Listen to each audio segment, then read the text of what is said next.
just hanging out.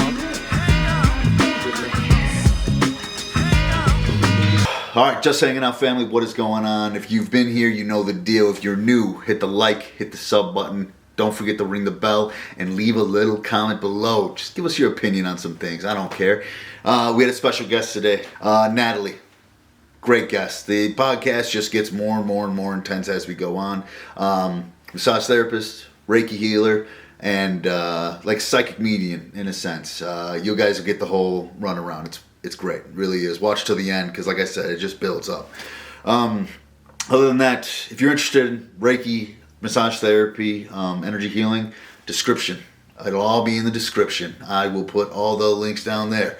But yeah, other than that, enjoy the show. Watch it till the end. Like I said, it gets pretty wild, dude. All right, until next time. All right, here we are. Just hanging out another episode. We're back. We're here. We're staying forever. Today, a special guest. Oh my God, she's related to me more than ever. God damn it, I was a massage therapist. I was an okay one. She's a better one. All right, her name, Natalie. Oh my God, welcome her to Just Hanging Out. Massage therapist and a Reiki. Okay, I know some of you guys think, oh, Reiki energy. Listen, it's the real deal. Trust me, I believe it. We got the biggest skeptic over here, Zechariah Hezekiah. How you doing there? I question everything. Everything and all things you have to. I have always question authority tattooed on my chest, so you should always do that. It's not like fuck the police or anything like that or fuck authority. It's more or less just if you feel like something's wrong or you feel like something's right, stand up for it or question it. There's nothing wrong with that. Question it. Way it is. Okay, but a special guest. Natalie, I will let you kind of introduce yourself. Give us the background of yourself. Give us, how long you've been doing massage therapy for, Reiki, all the deal. Just give us a little intro into yourself. Hi, I'm Natalie, and I am a massage therapist and Reiki healer. And I'm even going to go as far as to say more so than Reiki. Like, if you know Reiki, it is like symbols and things that you do. Right. I don't even use, I'm certified as a level 2 Holy Fire Reiki practitioner, but I just call it energy healing. Yeah. Universal life force energy is what Reiki is. And I call on, I feel like I'm going to sound really weird, but like angels, deities, whatever is needed in your session, but very specifically for your highest good. I specifically work with angels. And then whatever is going to be for your highest good. It's very protected.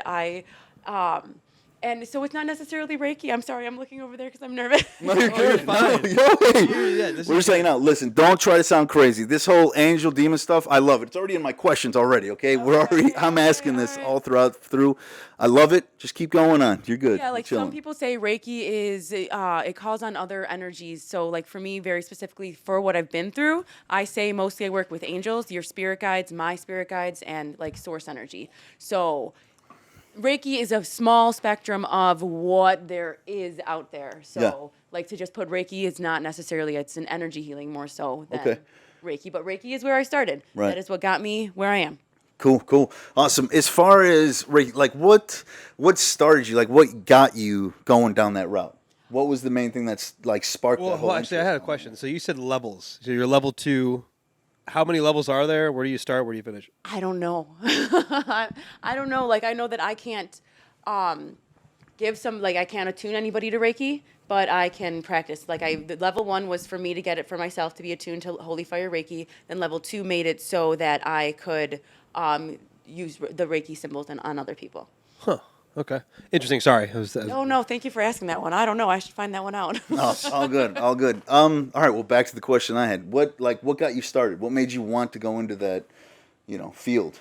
So through, anyone that starts a spiritual awakening really has some sort of trauma or something in their life where it's like, this needs to change. For me specifically, it was divorce. Okay. And I just wound up walking around, downtown Crystal Lake. I went to Enlightened Balance, and there was a girl named June there that she just I had no idea what Reiki was, and I went to her, and she just made me feel better, and I was hooked. And then I would just always know like a feeling that I would be off, and I would go, and I just knew it's what I wanted to do. And then I went to massage after moving out and starting my solo life.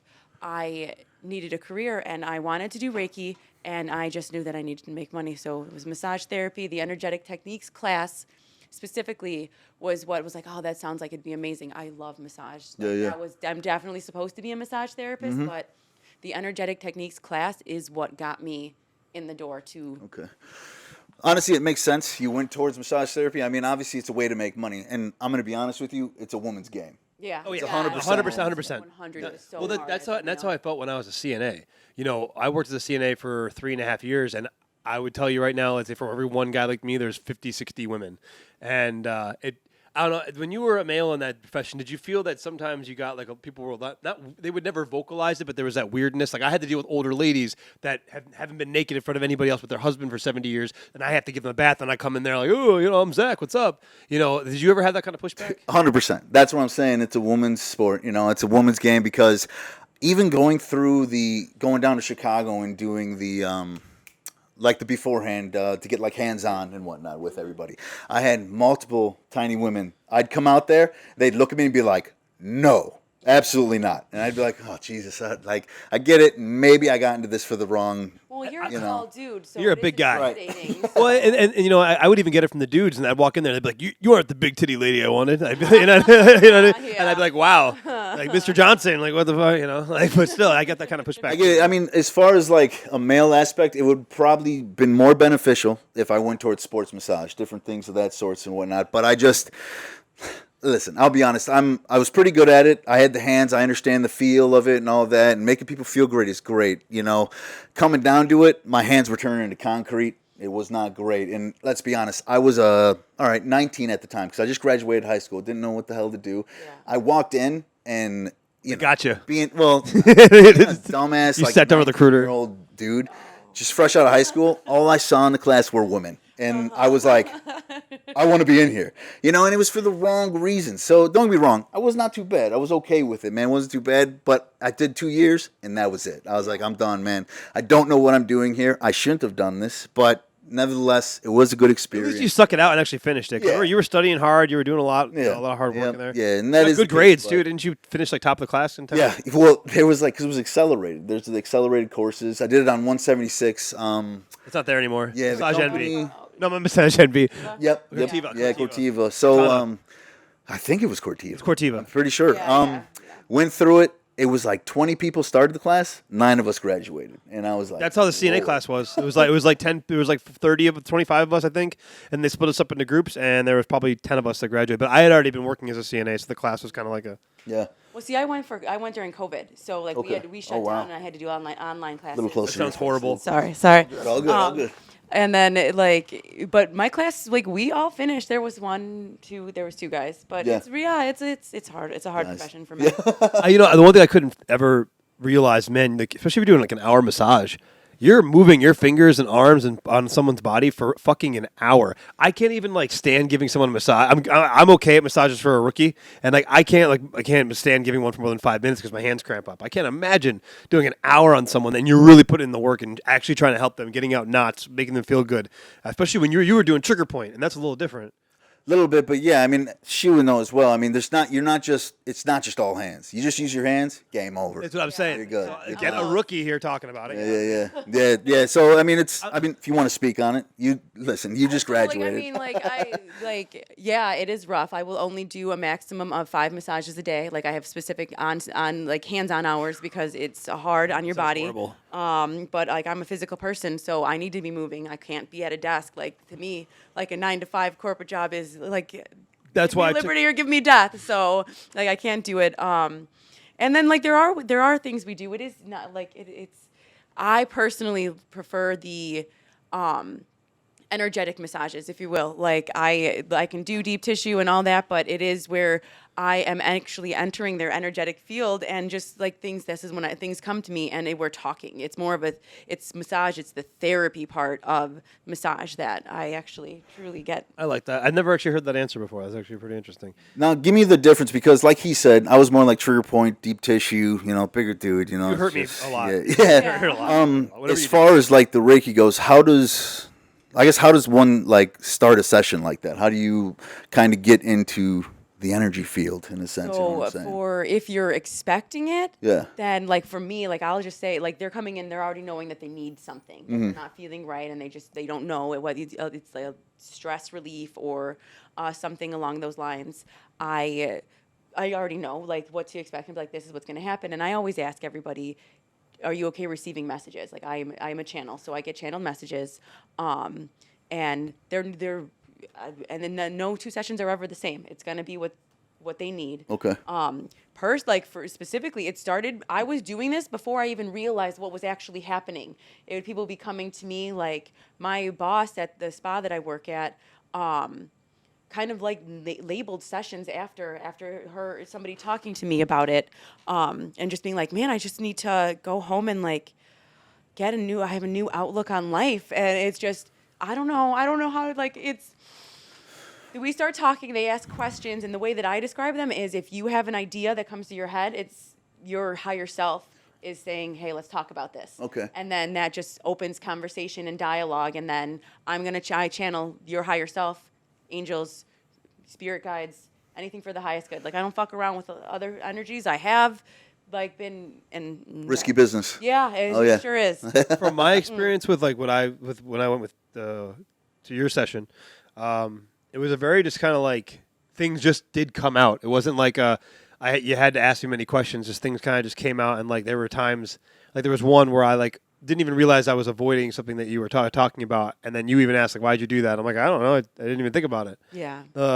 That is a really good way to describe it. It is very much just like that's how I kind of felt like it was a real thing, because I walked in there not skeptical, just more or less just like, what is this all about, kind of thing.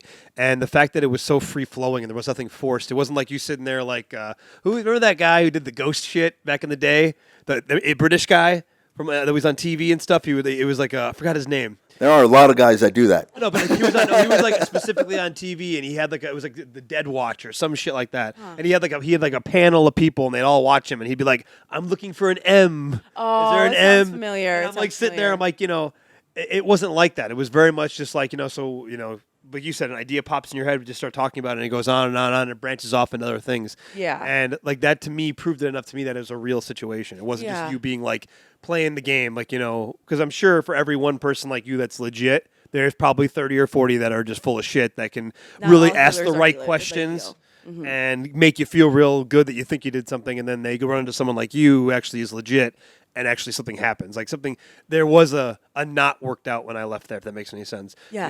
An energetic massage, and I didn't even have to touch you. Thank you for saying it just like that. I love that. That's true. I wasn't planning it, but still, I met with you that Saturday. That Sunday, I thought for 20 minutes, and then I made the decision to leave the job I was at and go to the new job that I'm at. Yeah. And because I was having a lot of trouble with that. That was a very, very tense situation, because I felt bad, because I always feel bad when I make a commitment to something and I leave. And that is what I find that most people is like when they're at a crossroads. That's what I say. It's if you're at a crossroads and you already know what you want to do. Most people, you almost need permission. It's most like saying it out loud. Need permission, and they need to like work through whatever the blocks are that gets them to seeing what the right answer is to get on your best path. And like for me specifically, it's just sitting in your energy. Like I'm feeling things like an empath, right? Like so I'm constantly feeling what other people feel. So I'm just able to discern better and dissect it for you for the things that you might not necessarily see, because we have so much fog from overthinking or just life in general, and I'm not attached to the outcome, so I can see it more clearly. And it's just really just figuring out your next step. So what do you mean when you say, because you're saying you're a channel, is there like... Antennas on? Yeah, right. While we're doing the session, and then things... Satellite goes out. AT&T digital cable. AT&T digital cable. Well, no, because, when some people say they're a channel, it's like psychics in a sense. They're a channel, something else is talking to them, helping them. You're saying, you kind of drag or gain, in a sense, energy from, like, good spirits, in a sense. Angels, different positive messages. Mm-hmm. What's, like, the exact... Are you... Psychic, yes. That's what you're getting at? Yes, so I would say psychic medium. I'm learning as I go, but yes, I'm always been empathic. As an empath, you get to a certain level of healing, that empathy becomes psychic abilities. Okay. So it's a psychic medium, psychic channel. Can I predict the future? No, but I can read energy really well and see, if energy goes the way that it's feeling, like this is what's going to happen. Like I can tell people are going to lose their job, and then 2 hours later or talk to them about it, and then 2 hours later they lose their job, or like things happen. It's incredible. Half the time I'm like, holy fuck, I did that. Like I'm fucking good. I'm still surprised by it. Meanwhile, that person's losing their job. Like, Sorry, but hell yeah, fuck me. yeah. You hate your job? Well, guess what? You're about to lose it. Right, Don't you worry. No, I mean that's a shitty example. I'm Sorry. just busting your balls. It's fine. No, that's a good thing though, because that also shows people that it's real. You know, sometimes a misfortune can be your fortune. As bad as that is to say, but it's true. Yeah. I mean, yeah. And when I also say like psychic, I don't want to tell everybody good things. Like it's just this fucking truth. You know what I'm saying? That's what people want, though. Like, oh, you're like this. Like, no, eventually, like you're just moving from one path to the next, and sometimes that looks like your entire life falling apart. Mm-hmm. But it's going to get you where you're supposed to be. That makes sense. Like I said, I mean, it's probably what separates you too from fucking frauds, and then people who actually know what the hell they're doing and can actually feel it. Like I said, working out the knots, like your life, because like also another thing when I left, my shoulders were less tense. I'm not even joking, and I have very tense shoulders to the point where my shoulder development is hindered because almost all of when I do shoulder workouts, a lot of it's taken over by my traps, and that's just because I have a lot of intensity. I'm telling you right now, my shoulder doesn't hurt as much.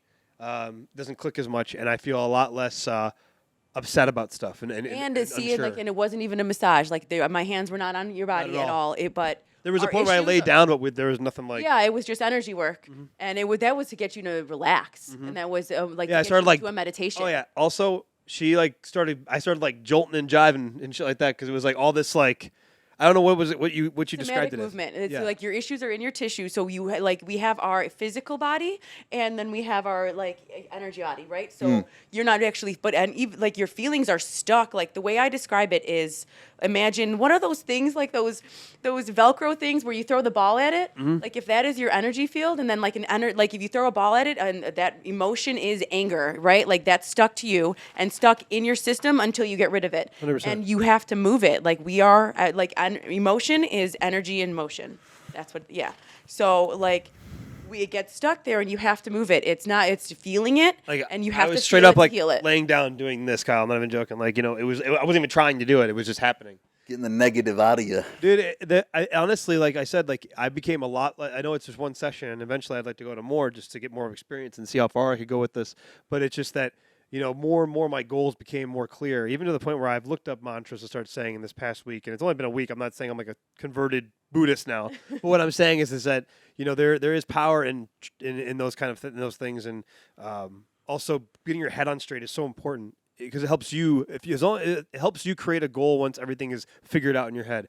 I know 100% when I made the move to get to this other job in order to provide more, but also have more time to do this, I put myself on that path now where the inevitability is I'm going to be successful. I don't see it any other way. And I even think about where I sit down and I think about drum sessions and I think about the podcast and stuff.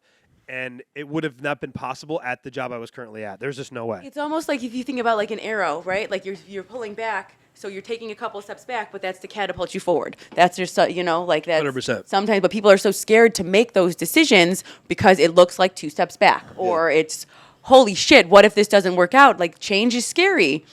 I've changed my career twice in a year. Right? Like I was a stay-at-home mom, and then I worked at TJ Maxx. Like, and now I am a massage therapist. Stopping and now 13-year-olds from stealing from you. And like things change. Like my life has completely changed since in the last 10 years. But that's amazing, though, because I believe also your soul starts screaming whether you realize it or not if you don't start doing something. Yes. And I feel that it'll become more and more difficult for you to. I think we talked about NPCs when we were talking about that, where I do believe that I think everybody has born with some kind of potential, because there's even mentally challenged people that go on to do incredibly great things. Yes. There's a guy that's just severely disabled, mentally challenged, but he fucking paints with his head on a helmet, and he makes paintings better than people with their hands. And there's musicians, there's power lifters, all sorts of do great things. So there's in every single person, no matter what your situation is, there's greatness. There's a path to greatness in your life. And I think people just get so hung up, and they get cloudy, like you said, whether it be through drugs, serious trauma, anything like that. And everything just seems so far gone. Because I've been there in some aspect where I'm like, there's no way I could do that. Yeah. You're telling yourself that. And you're like, how fucked up is it that you're sabotaging your own dream yourself? Yes. It's not anybody. I can understand someone be like, you can't do this, you can't do that. But when you're straight up telling yourself that you can't do that, that's horrible. I never really thought about it until actually just right now. That's a fucking dumbass thing to do. You're your own worst enemy, right? 100%, dude. I guess, if we're kind of getting into roles here and whatnot, kind of going down the path of you being an empath, in a sense, like a healer, letting people know what's going on with yourself. Do you think everybody kind of possesses the type of ability to almost kind of do what you do, or is it specific people have specific roles? Yes. Yeah. Yes.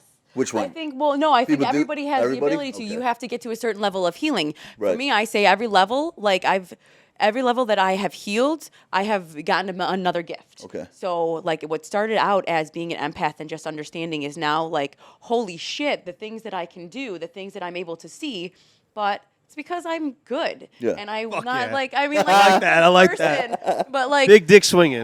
Confidence. but it's to help other people. Yeah. And it is for the highest good. I'm not fucking around with, like, because people can manipulate energy. Like, Right.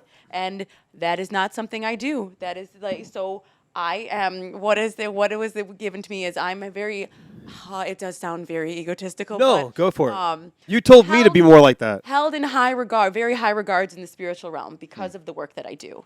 And because it is for the good of people. I'm not going to gatekeep like you have. I can be at a thing where I'm trying to sell myself and somebody will ask me a question and I'll give them all of the answers for free because that's just who I am. Right. And that doesn't work out very well for me all of the time, but it's okay Yeah. because everybody needs to heal. Okay. Right. Right. And like that's the reality of it. We need to get to certain levels. If it's taking you from here and like I can go on a tangent about frequency and those specific levels. They resonate at numbers. Let's get there. I'm all about frequency. I get it. Well, keep going. I think we have plenty of time to do that. Like so, there are certain. If you're a massage with me, and even when you were in a session, I listen to frequency music, and it depends. Like what I'll intuitively know what needs to be heard, but there is a chart, and it says like what frequencies, what emotions resonate at specific frequencies. Like the worst thing that you could feel is guilt and shame. Okay. And that is like the lowest emotion that you could possibly feel, and the highest is love. Yeah. It's God energy. It's enlightenment. That makes sense. I guess if it's love, in a sense. Right, unconditional Right, love. yeah. And Love, to light. go up in Yeah. those, yes. Like, so if you are feeling, if you have something that you are ashamed of sitting in your energy field, you can't feel love because you're feeling guilt and shame. And there's a difference between feeling guilt and shame. Like, guilt is one thing, shame is something else. Guilt is I feel bad about something, shame is I am bad. Okay. That is when you're there, like, that's when you're going to be those people that you're like, oh, like, what's, like, you just don't want to be around those people. Like, Right. I find the higher frequency that I emanate, I can't be around the lower frequencies. Like, it physically bothers me. It makes peasants. me Almost like the people uncomfortable. like I can't catch a break people type deal. Like, woe is me. Well, Like, there was one guy that was like, oh, I'm living the dream. Well, not really. It's a nightmare, but, I can't even kill myself. Like, oh, my God, I met you yesterday. Was he trying to ask you on a date? Yeah. Wow, I went away. He was trying to be like dark humor and it just didn't work out. Yes. Only some people have that ability to do Yes. that. And then it was my fault because I was the 20th person that rejected him. It was not That's okay. What the fuck, man? Okay, I don't want to hear about that. I feel like that's the majority of guys that get let down. If they don't want them, all right, you're ugly anyways, man. I don't want yeah, you. right. Like, You're just. I don't okay, get it. man. Just take it easy. Fuck it. I don't know. I've tried to remember when we were in our session together. You talked about. You said you were being egotistical, and I wanted to say something when you were talking. Like you told me to be more like that, to be more proud of your accomplishments. That Yes. This is who you are. Yes. Are you lying to us? That I'm you a have, work in progress. I know, but are you lying to us about what you do, how you do it, and how you feel about it? No, you're telling us the 100% truth. So why not talk about that and go deeper and dive deeper into it and tell us how good you are? Because, like, to me, I've my entire life, I've been like that, where I've been like, oh, that's not a big deal. This isn't a big deal. I don't mean to brag. I remember I said it to you a bunch of times, and you're like, why do you do that? Yes. And that's a very, you helped me realize a lot of things that I just didn't. The negative self-talk. Exactly. And that's huge too. Like very, very huge. What you say, how you say it, like, I mean, come on now. I mean, who's ever won by telling themselves they're not going to win? You know what I Right. mean? So I guess that makes sense if you're getting on the track of frequency. I mean, everything you say, voice. they've done it with music, water and everything, plants. It's all frequency. They Yeah. proved it with plants and water. Right. where water was crystals will literally change if you say love to it or I hate you. They did like a study with these plants where a scientist would walk in and be like, fuck you, you're horrible, I hate you. And they go to another plant and be like, you're amazing, I love you, I want to be with you forever. And the plant he was telling that to, giving the same nutrients, everything, as the bad plant, grew faster. The other one died. And that's a real thing. They can't make that up. It's a study, and it's been replicated plenty of times. Yes. So I mean, there's numbers to it. 417 is a negative that clears negative frequency. 963 is it's a God frequency. What's the worst one? Like the one you don't want to be around? Well, that to me is guilt. That's shame. Guilt and shame. That's the lowest. I want to say like there's a 396, but to me, guilt and shame is the lowest thing that you could possibly feel. That would be hell. Like even if you could look at it like heaven and hell, like you cannot feel happy if you are living in your own personal hell of guilt and shame, right? So you can't love without loving yourself in a way. Yeah. So how can you? And I go like because it goes up and down, and it's like I don't know how to say it exactly, but like you can't feel the earth resonates. I don't know if you follow the Schumann resonance. There's so much information. I'm all over the place. You're fine. 7.83 for like hertz frequency, right? Like that is it. So anything above that is considered like yes, and you can't. So when you finally let go of guilt for doing something, then you automatically raise your frequency up. Like, thank you. So like if you go from like gotta get Austin a mic. Yeah, right. Yes, like if you go from 417 and then you let go of guilt, you raise up to 528, which is love, right? And then like it just goes up, and like there's certain like 528 is positive. My buddy Sebastian is into that stuff. He always sends me these different videos of what you should hear and these like songs like you talked about that are a certain frequency and stuff. And I'm kind of starting to learn about that. That brings me back to music and music being life because everything is sound. That's so important. I mean, when I was in your room when we were doing our session, that music which you were playing was absolutely amazing. It was just there was like a floating kind of sense to it. Yes. That's part of my energy too, though. Like if you, you were very that. Like that's just a natural. Sorry, no, you're fine. And it's like, and at the end of the day, like, maybe because I, as a musician, look and hear music differently. I believe I do than everybody else. I'm not like some fucking Mozart-esque genius of music by any means, but I do believe when I hear songs, I hear them differently than the average person. And I'm sure other musicians that are serious about it can relate to that. But it's just like the way that music felt. When it made it easy for me to let my emotions go and not worry about it. Because especially in the world we live in today, men are more.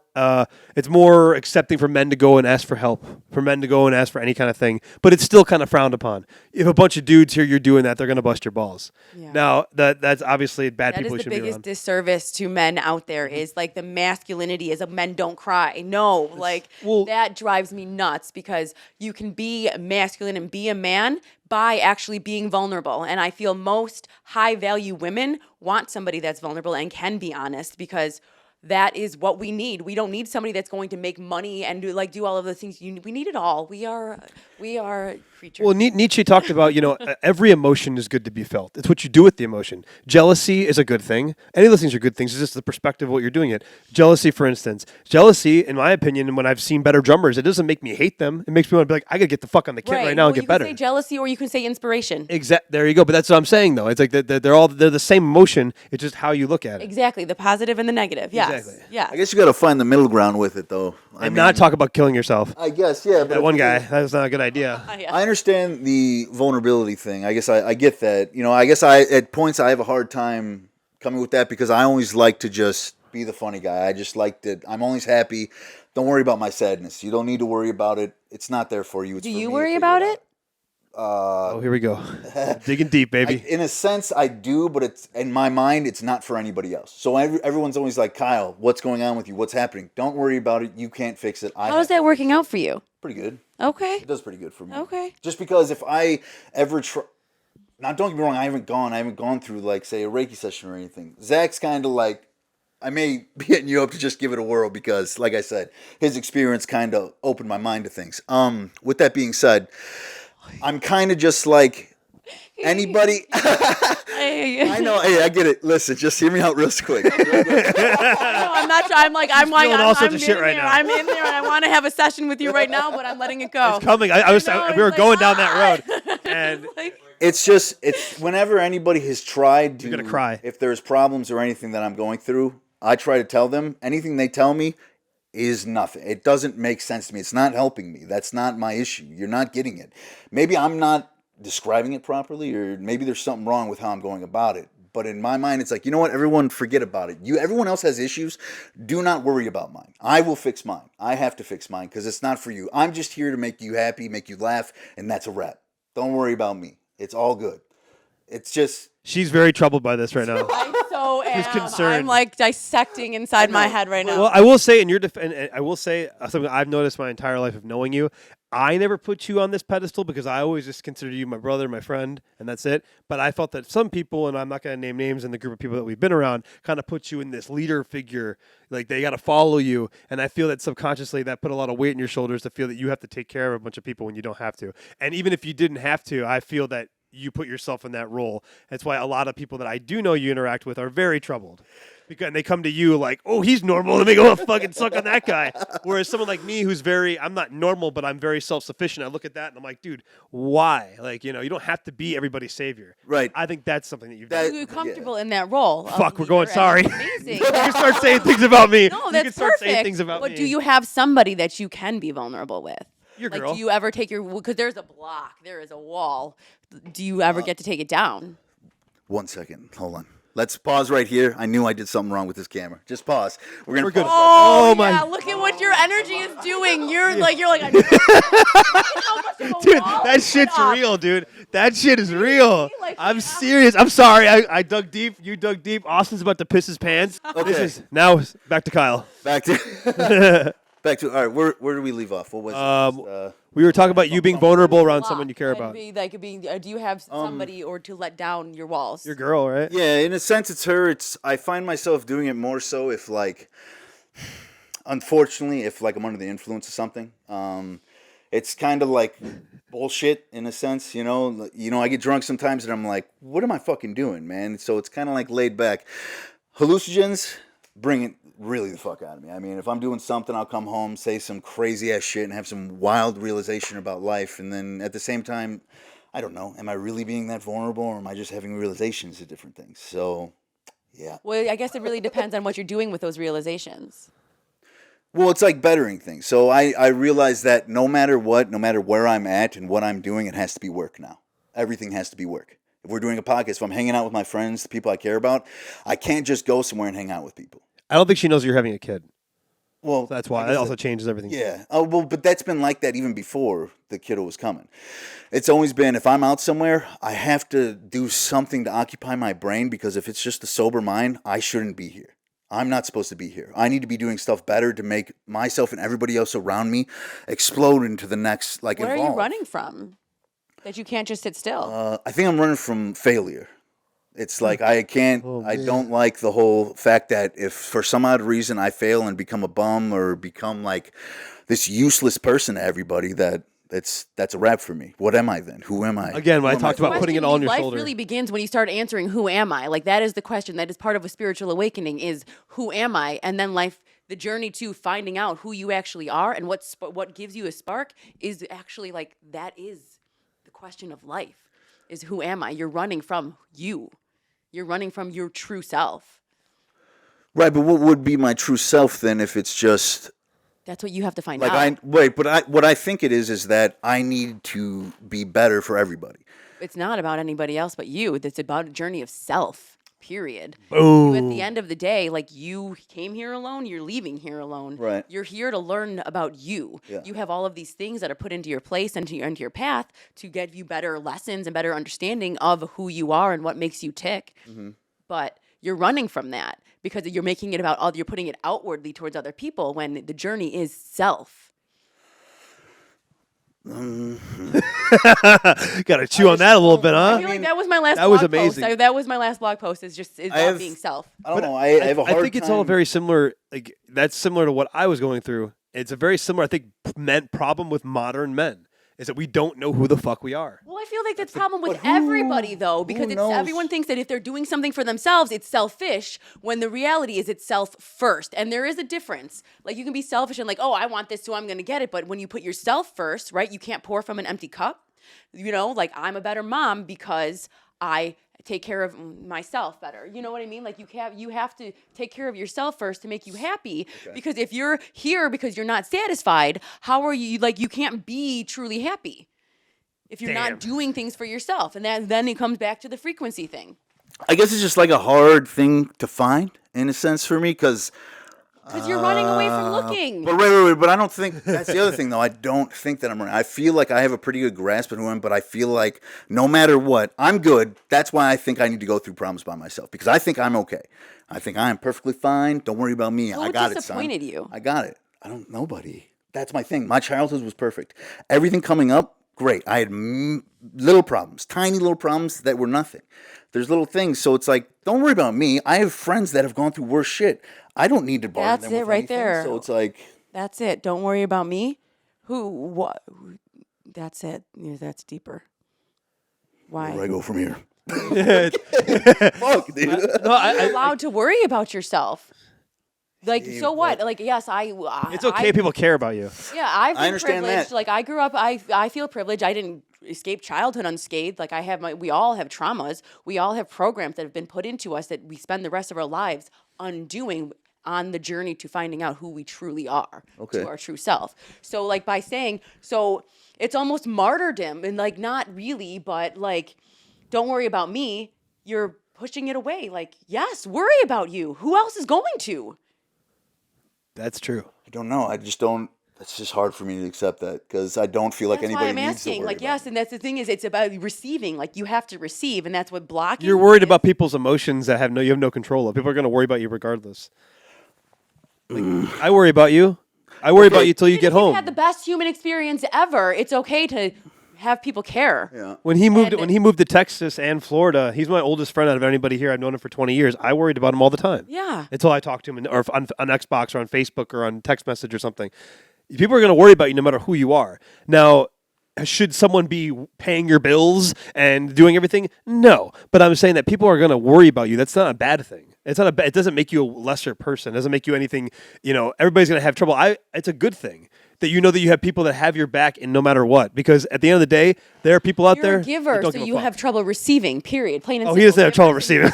I'll tell you that much. No, I'm not saying sexually. I'm just saying in general. No. He has no problem receiving. He makes a good point. Things just kind of walk into my life. It's incredible. I've never seen it happen. It's a lot of things that have happened. Manifestor. If you look at human, have you heard of human? He's a 7/7 life path, but we're in a 7-day. Okay. I don't know if you know anything about numerology. No, I know, not really. He is a very cerebral and spiritual person. Yeah. 7 is usually the smartest. The smartest 5 life path is not going to be as smart as the average 7 life path. Yeah. It's just how it is. Even in women or men, it's not sexist by any means. It's the same thing. And then you're a double 7, so it's you're as spiritual as anybody out of all of us should be as you. Which makes a lot of sense because you do a lot of hallucinogens and you have these crazy... I have taken just as much as you have. We and I have been in very serious hallucinogenic experiences together, and I've never seen the shit you've talked to me about. Ever. And I think that's people that have a higher form of consciousness. She can't even do things like that from what you told me. I can't do things because like that. Because it could... Just, what was it? I get there. I have the propensity to get there on my own, sober. Exactly. Yeah. So she doesn't even need that stuff. So you should be technically close to her Because I ask level. the right questions, and I listen. Too. I still my mind enough to listen. That's the part that you're missing is the stilling your mind. And like I would look into human design and find you're a manifestor and they're a manifesting generator probably. Like you're just a powerful manifestor that's amazing. You are able to call things in because you're not seeking, you're letting it find you. I'm not even joking, it's incredible. I've never seen anybody get things just that people just want to give them flow, things. And that's great, but there's always room for growth. Okay. All right. Well, you have a lot to think about on the drive home, Kyle. That's what I had to do on my drive home. It was fun. It is. Drink extra water. Like journal, write shit out because it's going to be happening. And I do. I mean, what he says. All right, listen. This is great. I'm sorry. We're cornering you. It's okay. It's fine. She's the mastermind here. Because I think this is like a whole thing. I don't want to make it like a therapy session about. Well, come on. It's okay. You can spit it onto me if you want to. I'll cry on camera. It's okay. No, it may just be something we'll have to do is long because I don't. You were definitely that camera stopped. You're fucking no shit's going on, dude. It was rejecting. Yeah, dude. Rejecting energy. I'm telling you right now, my voice even got fucked up while talking to her, dude. All right. That's throat blockage. You see, like the chakra thing. It's all real. It's all very real. Okay, we're done. Okay, I get it. You're getting a cardful. We're done. If you want to toss it to me or toss it to No. What I want to get to though is because what he's saying about seeing things. What is your thoughts on like dreams? What is the That's a meaning? good one. Do you think they're like what's happening in your life, or do you think you're transcending to different? Say, I don't know. Do you believe in the multiverse? Yes, I believe. Yes, Right. yes, We're yes. connecting even I've more. I've seen too much to not to. There is nothing out of the realm of possibilities. Okay. Plain and simple. Right. Dreams can be Entirely possible. like I have had dreams to let me know what was going to come next and what my next decision should be. I have dreamt that my dad was going to die before he died. You know, like there's just specific like it's astral traveling. Okay. You know what I mean? Like Yeah. we are just it's astral traveling, so it's whatever you need to know. It's some other realm that you're visiting. It's some other past life, you know, and it's whatever your brain does to interpret that information that you need for your next steps and growth. Do you think every dream is like astral traveling, like an out of body experience type deal, or? I am just starting. So like I was smoking a lot of weed and I stopped. So now like I wasn't. I only say this to say that I wasn't ever remembering my dreams, and now that I've been sober for so long, like I am remembering my dreams, and Right. they're fucked up. Yeah. But there's information in them. Yeah. So my dreams are like they're next steps for me to heal those kind of things. I can't say that for everybody else's, but I do truly believe that it is going to other realms, and it's just astral. Have you ever had sleep paralysis?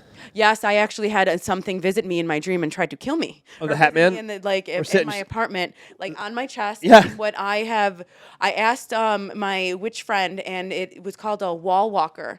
And when you have so much walker. light, it's wild. Like an Iron Maiden song. But it was like I felt a presence walking into my room, and I was sleeping. And I lay in, like, at first I was like, okay, but then they put their hands on my chest, and I couldn't, and I couldn't yell, and then I finally was like, but yeah, like, it's very You real. know that there are thousands and thousands of accounts in the past hundreds of years of that exact same thing happening to people. Yeah, and that was with me a month ago. Like, that's Happened to me so many times in my life. They also say that when you do have sleep paralysis, because I can hear everything, I've actually called out to a buddy of mine while he was sleeping over at my house while I was in sleep paralysis. I couldn't get up, and I had to get myself up. I believe that's another way of traveling. I think you are traveling. You just don't know what to do. And I've looked up stuff where people say if you start doing that, just to keep going. Keep going as far as you can, but I don't know what I'm doing, and I don't know what I'm inviting, and whatever the hell that is that's sitting on my chest could be something demonic that wants to come into my life and do whatever it wants to do or have another chance at life. How crazy you want to get with it. The way like it was described to me is, imagine if you've seen Harry Potter, it's a Dementor. 100%. Like, you know what I mean? 100%. So it's coming in and just wanting life force. Like I am so much light, so dark wants to come and feed off of me. Like succubus energy vampires are very real, and I've been surrounded by them. Yeah. There's people in the world that are like that. I've had several very real beings in my life that I had to escape from. With the crazy fucking dreams that I have, fucking Zach over here knows about He used them. to have a crazy journal that he lost. Yeah, Oh, no, yeah? I still have the still have journal. the journal? There's just Oh my like a God. couple pages that were curiously ripped out. It's just very odd. But I've never is had. very interesting. I was going through it the other day, and I was like, my heart like skipped a beat. I saw that there were 2 pages ripped out, and I was like, To me, that seems like that's timelines. I don't know if you believe in timelines, but it feels like there's timelines that are converging, and that's information that's a might have different been- version of you. because the last thing that was butterfly said, effect type the shit? last thing, Yes. the last thing that was said on the, because I write them all down because I got the whole thing of writing them down every time you wake up, whether it's sloppy or whatever, you'll start to remember it, and then you'll be able to control. And that's what I've been able to do. I get to control most of my Lucid dreams. dreaming. Yeah, Okay. Lucid dreaming is literally almost 70% of the time when I'm sleeping. Okay. So it's great, and I was doing it, but it bothered me because the last dream was I'm walking through the woods, they're staring at me, and then it stopped. I woke up. And then the next 2 pages, bomb, gone. And then the next thing was I forgot what the hell the income was, but it was like me just somewhere else walking along, and I was like, that is disturbing, man. I was like, that is not cool. Who knows what happened? Right, so it's a little bothersome. That's probably the page where we're all successful and you fucked it up. I'm joking. I'm joking. But That's to interesting. kind of get on it, though, I've never really had sleep paralysis. I've had like out-of-body experiences where I've flown. Like the last one was recently. It was me. I saw myself sleeping. I thought I was dead. I was like, did I just die? But I felt at ease with it. I was like, well, cool. Like if I'm dead, I'm dead. It is what it is. There's no stopping now. But I saw myself breathing, so I said, fuck yeah, I'm actually having an out-of-body experience, which it's like a constant struggle to try to do because I want to do it every night. So then I went into outer space. what I saw in outer space was a little bit weird because it was hands, and then it was like a being, and it looked at me and it said, "Wake up!" And then I shot back down like a meteor into my body, and I was like, "That was wild." I've never had dreams like that. Dude. Ever in my life. A friend of mine told me that she had a very similar experience. She told me about it last week, but she had that before. It's other beings, and they're here, like in our subconscious, and they're doing things. They're clearing your body. Cleansing out, like I've like chakras and doing whatever needs to be. It's like for your highest good, I'm assuming, because you see you're good, but sometimes it's not. Yeah. And it's like, but yeah, no, all of these things are so real, and I always like it can be sounding very crazy, and so No, not at all, because I think it sounds crazy because like mainstream media and all that has made everybody think like, I don't know what your thoughts are on like schizophrenia and like all these different things. So what my thought is on that is that is a physical description of a spiritual experience. Okay. So when left unchecked, Yeah. like so that to me is your crown chakra being busted wide open and unchecked. Will present itself as schizophrenia. Okay. And drugs, I think, can help make that Yes, happen. yeah, so Serious those drug things, use. like how We talked to my depending- mother with her Like, issues. if you open your crown chakra and you're not ready and all of your chakras aren't aligned, it's going to have a physical ramification. Like everything is spiritual. Yeah. Everything happens in the spiritual realm first before it roots here in the 3D. Right. And that is just like that's what happens when it goes unchecked or you believe like I've had spiritual psychosis is a thing where like you're like, oh shit, like I'm just when my chakras were opening and I was getting psychic downloads and I didn't know what was happening to me, it was very much like Going crazy. Presenting as schizophrenia. Like, holy fuck, this could actually be because I'm seeing so many different realities, so many different realms, and I did not know what was happening to me. And it's just like when I say a channel, like just imagine like a beam of light coming from my crown chakra all the way up and all of this information just pouring in for everybody because I'm connected to. Then it goes into the whole one conscious belief. Right. Well, the thing is, like these are studies, and these are things that were used in times of old, like ancient times. These are things that we've forgotten and don't have these abilities anymore because people don't pay attention to them. People like you were more revered than they were of anything because you were used as shamans. You were used as the gatekeeper to the afterlife. People that can. Akashic records. Exactly, 100% Akashic records. That's a good one. I like that one. But still, I mean, these are things that they've stuffed down and pushed us away from. They don't want us to know these. Well, because it's a 3D versus 4D versus 5D. Like that, what happening is, in all of these things, is we're moving levels of consciousness as a and they don't want that to happen. collective. They don't because. They don't. There is a force around this world called a matrix, called whatever it is. That's a bubble. That's Yes. around everybody, and everybody had, and people I think that truly figured out are the ones that learn to live within the bubble, but break through it in a way. Yes. They use the bubble for they use the bubble for gain rather than are unknown. They don't know about it, and they live under this world that's like that. If that makes any sense, Right. Because people that I know that are ultra successful, it's like everything just keeps going. They keep getting on a good stride, and everybody look at people like Elon. Elon sells one business, and he becomes a multi-business owner. Yeah. Now he's one of the richest guys ever to exist, at least in modern times. Him and Jeff Bezos are kind of fighting for that. So it's like those guys don't stop their success. It just keeps getting better and better. There is no, he's going bankrupt, or that's a failure. It's keep going, keep going. It's a snowball effect, and that can happen very much in the down spiral or in uphill. It happens all the time. And hopefully you can keep going when you get a good stride. But back when I was selling a car, the best time to sell another car is after you just sold a car. The energy's up and everything's It's the flow. going. It's staying in flow. But these are, like I said, these are things that people knew thousands of years ago. And they were lost in time and pressed away, mainly because of religion changes and what dominated the world at the time. But it's true. People don't want. There's people out there that control this world that do not want us to know these things. Right, because it's the worker bees. It's the mentality. It's the bee mentality, Keep right? the You have cog the queen going. bee, yes, and then everybody else. It is very much matrix. Your higher self will, very specifically, people will show them different things, because there's different. Like when I talk to my kid about it, it's he always says I'm going on. What is it, solo missions or Side mission, side quest. Yeah, side quest. Yes. He's like side quest. Like the other day, I chased down the ice cream man. He's like, "Man, Mom, you have some great side quests." What a killer side quest, man. And I was explaining to Vicky, You're playing GTA. yes, that's exactly what I said to Vicky. I was like, life is a game, and it's just like your GTA. Like, I'm not beating up a prostitute. I'm chasing down the ice cream man. But sometimes you want it. Sometimes you want to go slice one in half. No, never. I'm joking. No, I'm not. I'm joking. I'm joking. I'm not Ted Bundy. But I there's promise. that, and other people say, "Oh, it's the Matrix," and that. You know what I mean? Like, it's just however whatever our mind does to make it more like to just more for us to comprehend here. You know what I mean? It's just whatever. Like I get visions of. I'll tell you. So sometimes it'll be Grand Theft Auto and life is a video game. Sometimes it'll be The Matrix, and you know what I mean? Like it's just different for each person because it's what their psyche is able to translate to make sense without schizophrenia coming into play or things like that. Like as we're opening up and bringing in more esoteric information, like this is how we do it slowly so that we don't all lose our fucking mind. Right. Don't let the floodgates Well, do you think that open there's and just people get that flooded in with holy It's a shit. dam, Yeah. Well, I think that there's people like we talked about the Louisiana shrimp boat captain. Yeah.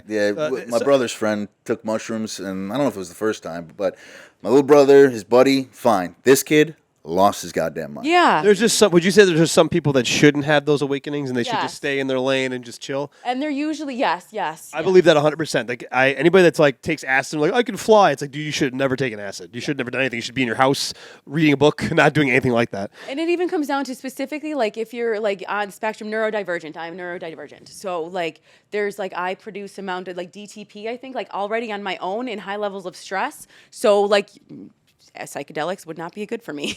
I love they are not good psychedelics. for me because I can do that. I'm all by my bad self. See, like they got me on prescription medication at such an early age that my ability to take any kind of drug is just like stupid, and it's like almost like shocking, like it's scary. So like I've done copious. Him and I have done quads of shrooms before. We've done 6 hits of acid together.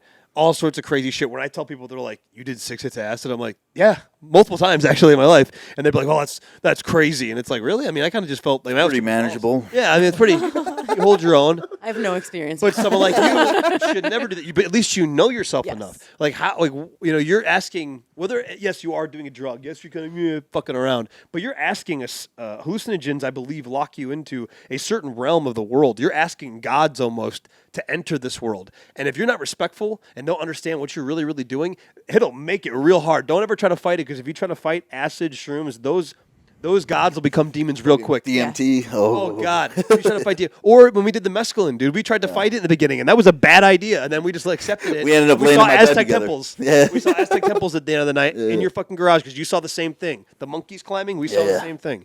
So you know, if you go into those very specific strong drugs with like a fucking I'm just doing drugs. This is so cool. You're gonna get slammed real hard. And I've seen it happen to people too. Look at Oh yeah. fucking lost his mind when he was Like I said, on weed. Fucking Multiple weed, dude, examples. and multiple examples of that. That's why I can't smoke weed. I don't think you would try to kill your grandmother. Oh no. Oh We God. should probably bleep that out. We'll bleep the name. we keep it in there. But we gotta skip bleep. Release the name or something. Yeah, but yeah. And then he texted all his friends saying that his name was Dwayne Carter. Oh. I don't know what fucking happened to him. He smoked like 2 bongs, and he used to smoke weed all the time. He was hanging out with Paul, and Paul said he was normal, and he left. After he left, he went nuts. Yeah. Went into his grandma's bedroom with a knife. Grandma wasn't there, though. He tried to become a priest as well. Said they didn't let him in because they're a racist. He's white, He's white. and Jewish. Not saying you can't be racist against white people, but I just It was just like, that's Like, not going to... so what I'm hearing is it's past life shit. It's past life shit, and when you like open, and, like that's what like microdosing and stuff like that is. Like you're entering into different. Better realms be of sure. different people that you have been, or different paths that you could have taken. Because the reality is, we've lived several lives here, at least. You know, like, but they're all happening all at once. Everything is happening all at once. Have you ever seen that movie? Everything, Everywhere, All at Once. yeah. It's like everything's. Well, then hold on. Do you believe in this whole like old soul, new soul, young soul? Like I do. You're an old soul. Well, then You told me that. how- Old soul. my I guess confusion with all that is like someone saying old soul. If you believe in the whole energy can't be like I guess created or destroyed in a sense. It can only be what is transmuted. old? What is or old? what is new? You know, if everything's always been around and was just all at once, what is old and what is new? Is everything just the Good same? one. I also have I wonder about this, but that's when there is things that are not natural Right. energy, like that is created by dark powers and dark forces or whatever. I guess what I'm getting more towards is like, say us, we all sitting here.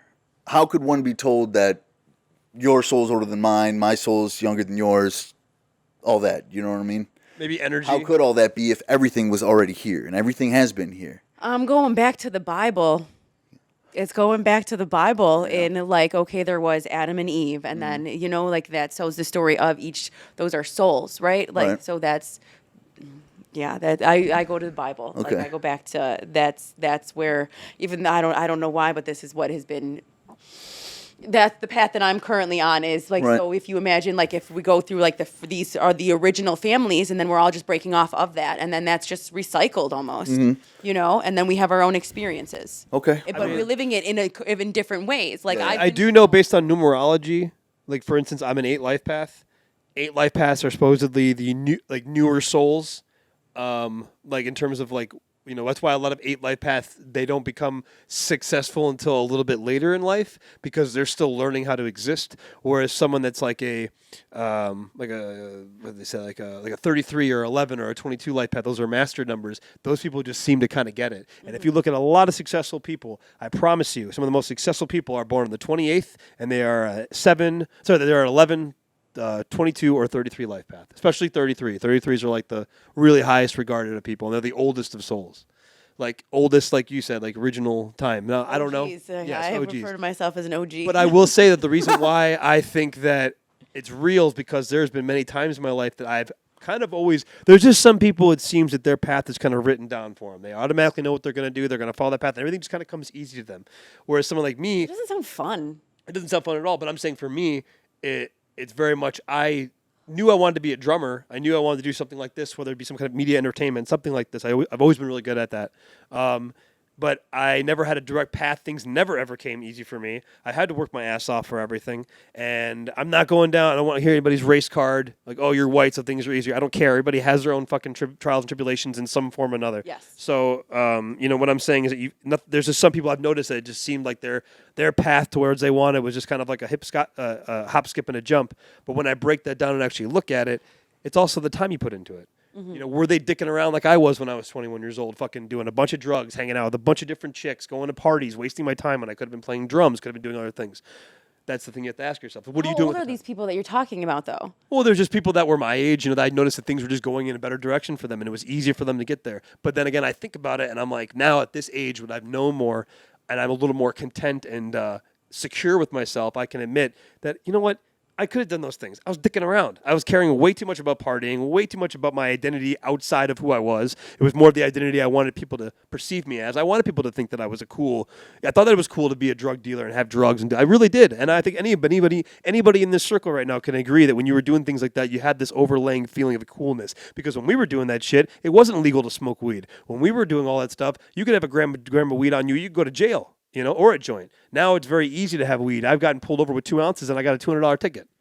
You know, it's a different world. So, I mean, I think that when I used to get upset, like, oh, these people are getting by in their life because of this, this, and this, it's like, well, you know, they also put the time in. Like, you know, you don't just get good at something by just sitting there. You know what I mean? Well, I think that comes down to the paths that we choose, right? Like, I've had clients that would be like, oh, like, everything just came really easy to me. Like, I know, like, it was revealed to me that this is going to be, like, Mike is going to be the name of my husband. And it just kind of like, but now this person is, like, 38 and kind of like, what next? You know, like it's the past that we and that can make you very depressed. Yes, and then it's just like, oh, now what? Who am I? Is the question then? You know, like when you have easy things, then like I said, it doesn't sound fun, but you know, like 2 weeks ago, to be like, I just wanted fucking easy. You know, like it depends on where we are at in life and how much we accept our current place in life. And sometimes even hitting a goal, and you know, let's just say in a couple of years, this podcast is one of the top podcasts that's growing out there. And then one day I'm like, now what do I do? Right. When that happens to people. Tyson Fury is one of my favorite boxers. He just lost recently, but still one of my favorite boxers. I think he's one of the best in our era. He won the championship at a really young age, unified the belt, did all those crazy things. Then he one day sat down and he's like, I don't know what else to do now. Right. You have it all. It makes for a more well-rounded It got him so depressed that he gained 100 pounds, lost all his belts, tried to kill himself and was a huge cokehead. Then he had a spiritual awakening, lost the 150 pounds, got back and won all the belts again. Nice. He recently lost, which, I mean, he did it all over again. Every dog has its day, but he still defied the odds. He was at 400 pounds and got down to 250. So it's just like, it's amazing that even when you do think you did everything and you're like, when I get this goal, everything's going to make sense. I'm going to breathe the best air. I'm going to have all the intelligence in the world. I'm going to have everything answered. And you're sitting there like, wow, I'm the world champion. Beat one of the best boxers because Klitschko at the time was undefeated for like 20 fucking years. And you're sitting there like, now what do I do? And he starts partying, doing coke. Tried to drive his car into a wall. The only thing that saved him was the thought of his kids. Yeah. You know, that shit's crazy. I guess it's odd. My confusion with life, because I like to say this a lot when people try to complicate things, is that life is honestly, I think, very simple. We just complicate the fuck out of everything. We complicate everything.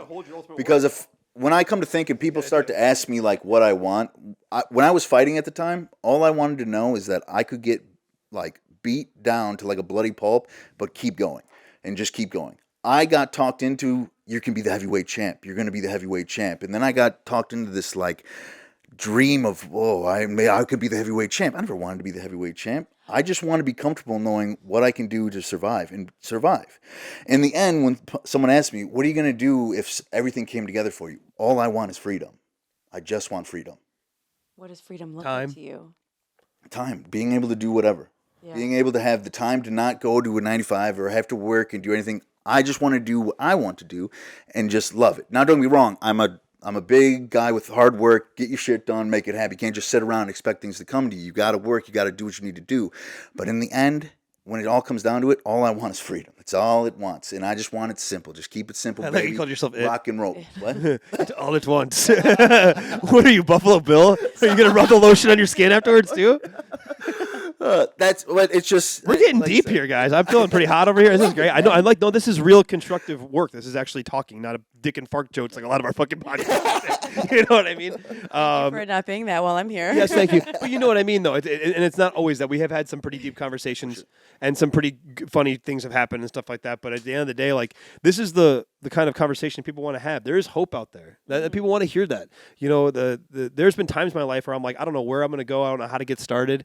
But just get started. Yeah. Just get going, whether it's a spiritual awakening, whether it's asking for help. Always circle back. Exactly. And I'm young enough, like I said, I fucking changed my career twice this past year with having a family and not knowing about anything happening, but I knew what I wanted. I knew that I can see on the wall right over there what I want, and this is the step I have to take to get to that. Yes. And all I keep telling myself when I'm fucking loading these reactors and sweating my balls off, not knowing exactly what I'm doing, is this is going to make me the best drummer and best podcaster in the world. This is going to do all these things for me. I just got to keep pressing forward because I moved to this job so I can just work, not have to think about sales, and just go from there. Yes. And, you know, that is a big leap to do all those things, but you have to do what you have to do to make yourself happy. If you believe that this is the way it's going to get you there, fuck it, do it. Right. Even if you have other things, there's no excuses. Mm-hmm. And when I was a CNA, I took care of a lot of people, and the number one thing people would always say is life's too short. I remember I had a 98-year-old dude, and I was probably like 22, 21 years old, telling me that he's like, everything's just so short. I'm like, well, what's so short? I don't remember his name.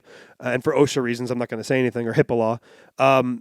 He's like, time. And I'm sitting there, I'm like, this motherfucker is 98 years old. I'm 21. What the fuck did he do for 70? He's 77 years older than me. What the fuck did he do in that time period? I don't want to be that fucking guy. And like that's when things slowly started to click. I mean, I was still fucking around and doing stupid shit, but like my mom had died, and like I had some personal battles with certain drugs and shit like that. And like these little, I guess you could say, frequencies started changing slowly but surely. I was shaping this thought that's now becoming so big that I had to change my job and had to do these things in order to become better.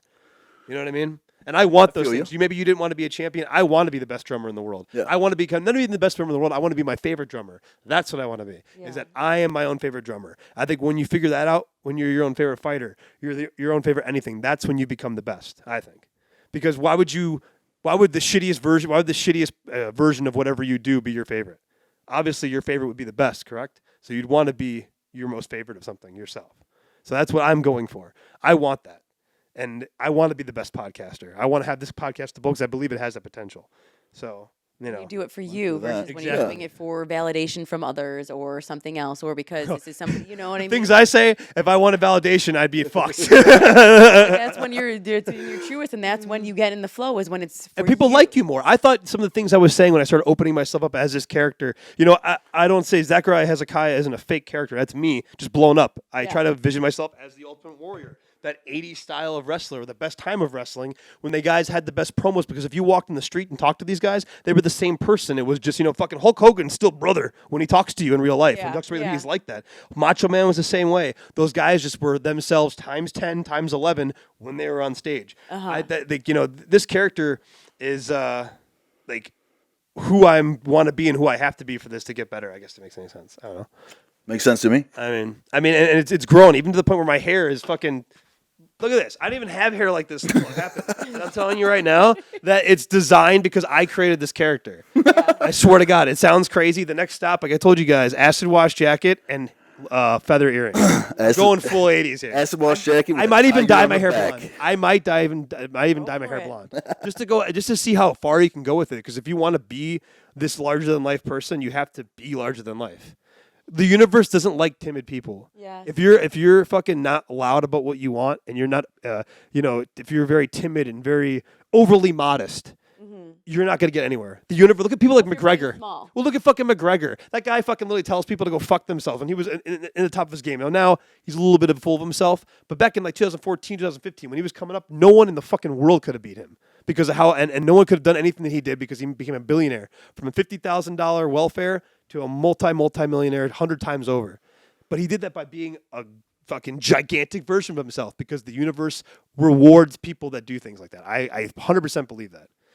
If you want to be a peon, you're going to be treated like a peon. Mm-hmm. If you think you are, yeah. Exactly. We create. And like I've had this battle with my father where I can't tell him anything because he's always like, be modest, be this, you got to be humble. I'm like, fuck that, Dad. Because you know what? At the end of the day, I love you to death, but you're like that. And look what happened.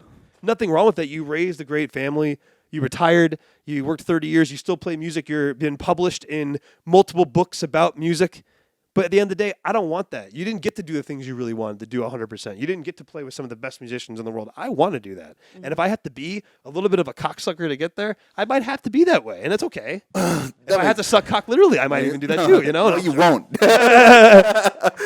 All right, man. I can relate with what you're saying with that. I know it may have come off of like simple life of all these different things, but I get that because my dad always told me because I never wanted to. I disagree with everything my father says to me. Not only wrong, it was very good. He's a smart man, and there was 80% of the things where I'm like, fuck, I should have done that. Oh, my dad, 100%. I should have stayed in band. I love football. I should have watched football. I don't mind it, but I should have never played football. I should have just worked out and played my drums, but I wanted to fucking be this person I wasn't. I wanted to be the Zach that people perceived me as. Oh, you look like a football player. You know how many times I heard that in my life? Right.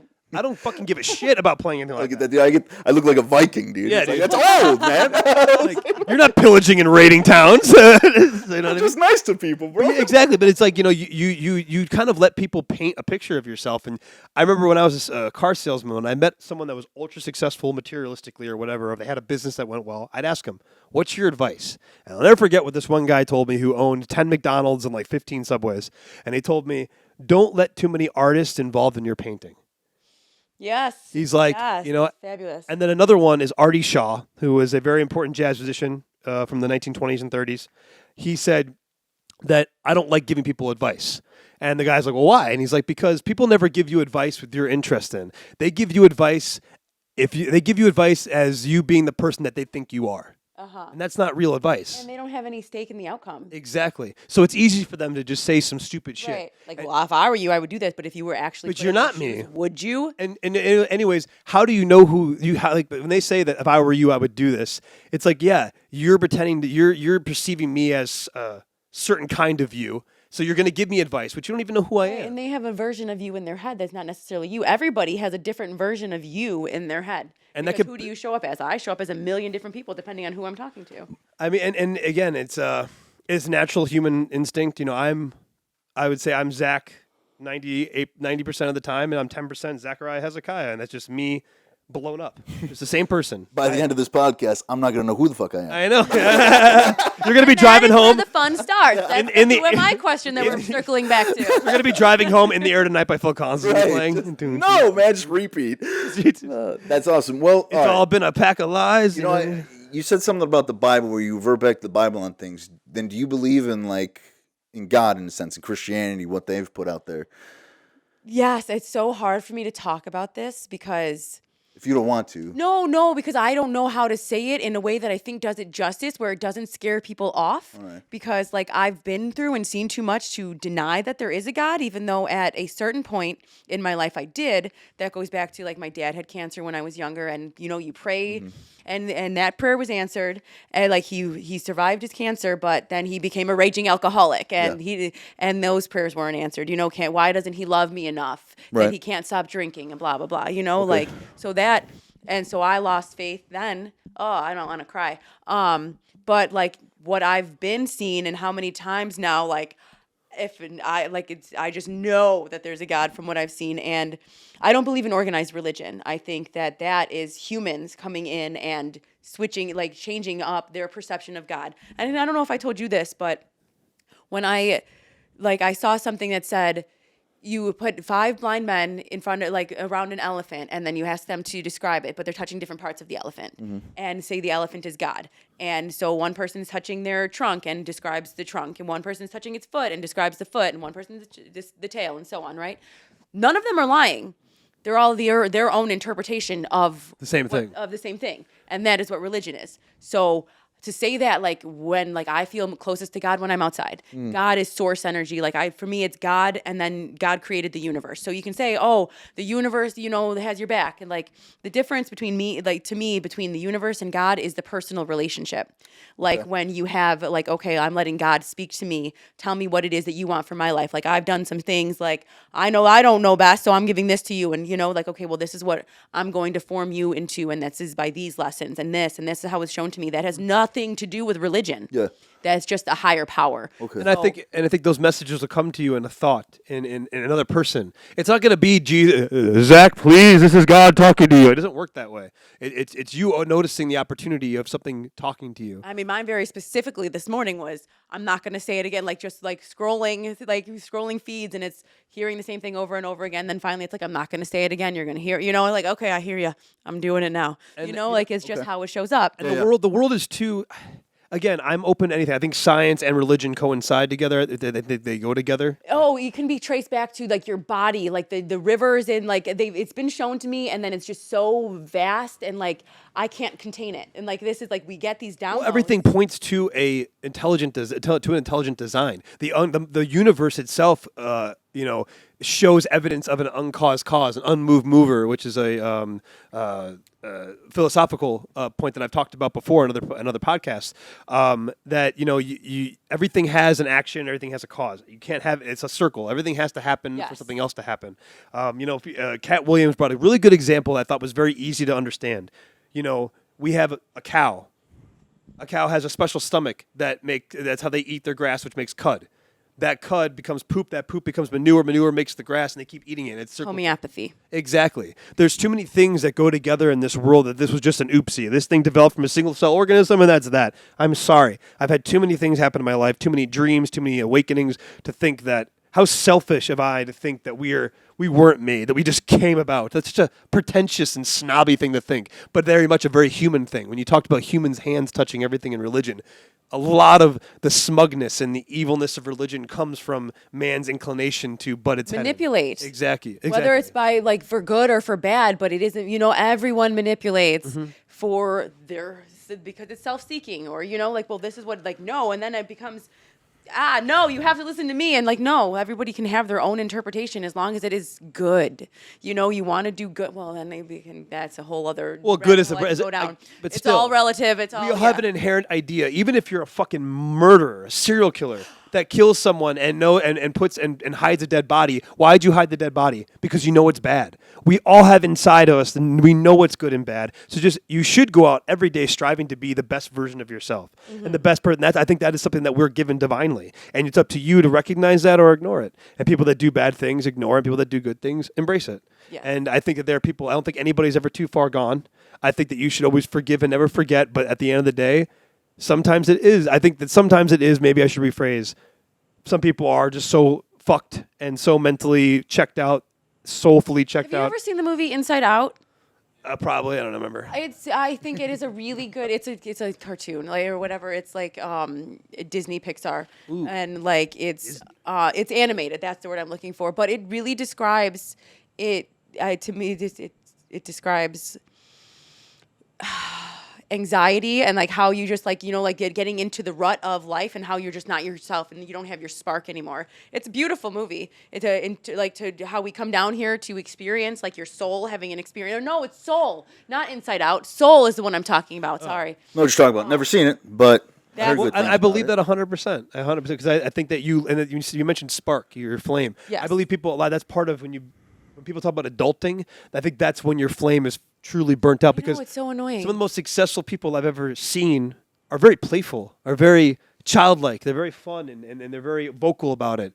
You know, I hate to be this guy as an example because he's the douchebag, but he's kind of a Chad Belzerian. That guy's a millionaire, but he's fucking just has fun. He does all this goofy shit that a lot of people wouldn't do. He's a scam artist. He's a scam artist, but makes a lot of money. But I'm saying he does a lot of crazy. But I think he lies about it too. There's been a lot of things coming out about him.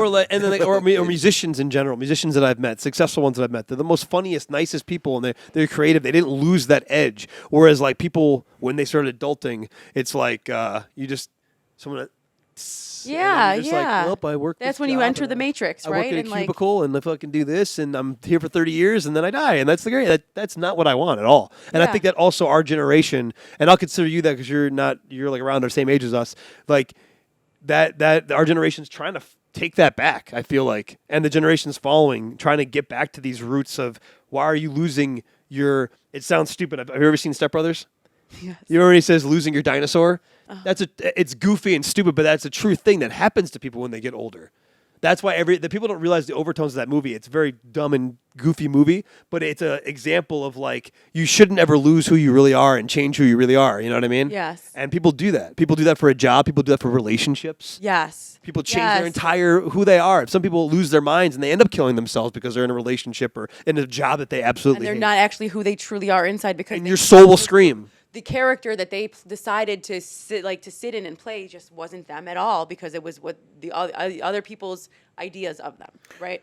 This is interesting. I mean, I guess if we're going on the whole living your life and all this stuff, you know, with him saying something just kind of taking your spark out, are you kind of, all right, so you don't really go with the whole, say, Christian religion with how they say things should be done, right? I would say that I'm, like, or you're I more don't know. closer to that? Like, I think I identify as Christian, kind of, like, and that's why it's hard to talk about, because I don't know. Like, I know, like, I've been shown the Bible. I've been living, like, I've had to live the Bible. So, like, and I say I'm from, like... I guess my main question in this, though, is do you think God wants praise from all of us? Does God want recognition that he created all of us and we should bow down to him? And we should praise him. That is very interesting. I think that, no. I think that, well, and then, like, so I want to say he because I was raised Catholic. I know, maybe I say he just, I don't know, but like something earlier I saw, well, he is not he nor she, but is just, like, life itself, right? Mm-hmm. So consciousness, and that's why source is a good usable word. Right. But to me, that takes out the relationship with God, and I do refer to God as he because that's just what my brain does. Makes sense. I think that it's nice, and like, I've even asked, like, man, like, you know, like, as we level up and you get to a certain degree, we have different relationships with God. I'm trying to say this in a way of to put it in a way that doesn't give anybody ideas. And it's really hard. Like, so you get to a certain level and you become the creator of your own reality, right? Right. Like, you have this moment of, like, it's like an I am God frequency. You hit this frequency, and then it's like, okay, like, you're, you know, like, you know, we're all one part of a whole. Yeah. So, like, that would be like, oh man, like, as I'm living and I'm helping other people, it's like, man, I'm fucking lonely. Do you ever get lonely? And it's like, no, because I always have somebody kind of, like, there is always somebody kind of, like, coming to me, not because he seeks it, but because we get to experience what life is without, and then you have that much more appreciation for with God. Okay. So it comes naturally, at least in my opinion. Yeah. So I don't know if that answers that, but I don't think he's self-seeking or anything. Like, I think it's just as long as God is good, and as long as you Yeah. Well, no, that definitely answers it because I, and my personal opinion of it is whatever this source, in a sense, is, why would it want praise from something it created? Why wouldn't it just create and watch? Why wouldn't it just give you out there free will and let you do what you do and see how it evolves? Why would something so higher than everything else that created everything want or need praise? There's no ego there. He doesn't have he or she or whatever, or source doesn't have an ego. There's nothing there. because we have egos. We do, but why would something? I mean, so then the creator of everything. Well, that's like saying, well, think of it this way: if you have, or well, think of it this way: would you want your child to be proud of you as a father? I understand, but me comparing us or someone to something that created the universe, that's fine. But I'm doesn't saying make sense. at the end of the day, though, love is love. Okay. And be careful when I say that. I know it's very weird because people I guess justify that with pedophilia. So I'm not saying that. So I'm saying love is love at the end of the day. So brings back to my question. Don't worry about you being a father, what God is or what you are. Would you want your daughter, when she's born, the next 10 years, and you're asking about daddy, do you want her to be like, that's my fucking dad right there. I fucking love him. Without you saying, like here's you these. referred to your father as, man, I wish I listened. Yes. I think that like when that's placed, like, you know, That's you're what God generally- wants. You're guided, but you're allowed free will and to make your own decisions. But like God wants has you to saved find- my life because of the decisions that I've made. And I can say that, like, picked me up and put me on a path, like, oh shit, like then we can talk about angels. Like they're not even allowed to come in until like it's a life or death situation. And I was put in a life or death situation where I had to be yanked out of it. And it's like, okay, like don't know how to say it except to say like and we going back to like, oh, I didn't believe, I lost faith, and it was like, no, I'm just, you know, it's always the universe. Even so, like, and I was at one point I was going to AA, like I'm 6 years sober, and I wouldn't say like God grant me the serenity. They would say the universe, or I'd just skip right over God because that's how much like, no, I can't, like it just, there was something there. And then I was going through this psychedelic thing, for lack of a like better, where I was witnessing one of my deaths, an ego death, if you will, or like I was overdosing on, this sounds so fucked up, but I was overdosing on antidepressants in my apartment. And I wasn't actually, but my mind was showing me that I was. Okay. And like to the point where I had taken a half an antidepressant and I couldn't, and then I dumped the bottle down the toilet. And my mind was so messed up that I did not know if I had taken the whole bottle or I dumped it down the toilet, and I had to call my sister to take me Find to out the real hospital. quick. I had Unfortunately. like I had my sister take me to the hospital because I did not want to die in my apartment alone and not be found for 3 days, which that's a whole other thing. That's But horrible. We don't have to go into that at all. yeah, like but when at the hospital, I'm like there and I keep thinking I'm dying every hour on the hour, right? And it's like leading up to this point, and then. I had a Reiki session. Like to backtrack, I had a Reiki session 24 hours before, and the girl that was doing it with me said, there was a man in the corner with a white mustache, and he said, you'll know who it is. And then as the clock strikes noon and I'm in the hospital, the nurse looks me dead in the eyes and says, do you want to live? And I said, yes. And an old man walks by, and I'm in the last room in the ER. There's no reason for him to walk past my room. And when the minute I answer yes, he turns and walks away. And I look at my sister and I go, I cannot keep denying that God exists. I can't keep meeting him and denying that he exists. Right, and that was my experience. That's what my brain does in a way or whatnot. I did not have anything in my system. Yeah. Like I was in between, there were so many different lives that I was going through at that. Like I was like, have I been drinking this whole time and I'm detoxing and I don't know? Like the amount that all of the psychic downloads is what, like that is when I started getting my abilities, if you will. And like, so that is how I don't know. I lost my train of thought now. I don't know. What was even the question? Like, that was my story. Like, that's my start of, holy shit, like, God saved my life. Like, in another realm, I did die of an overdose, you know? No, I get what you're saying. Listen, the questions I'm asking are, like, it's kind of, in a sense, an unanswerable question. It's whatever you perceive it as. There's no right answer. Yeah, there's no right answer to it, because do you really know? No, nobody knows. Right. It's what you live for and what you see. But what is it that you see? Is that God? Is that the creator, or is it something else? Was something else created that was higher and that is looking over? Is this something else playing God?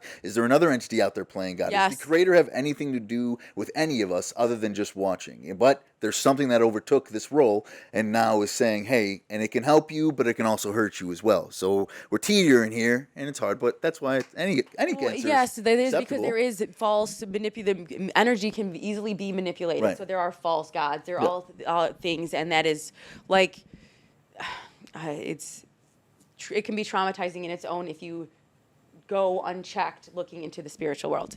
Like if those things and having all of access to all of this information and then diving too deep, if you will, and into the depths of darkness. And Right. Well, it's like I talked get about with hallucinogens. You're asking something for to be able to be a part of something. And if you're not respectful and don't know exactly or understand the whole scope of what you're getting yourself into, it'll be really difficult for you. Right. It's like there's trickster energies. Like there's like that can come in and be like pretend like, oh, like it's you have to say like an actual false god, like there's false god. And yes, there's all. It's wild.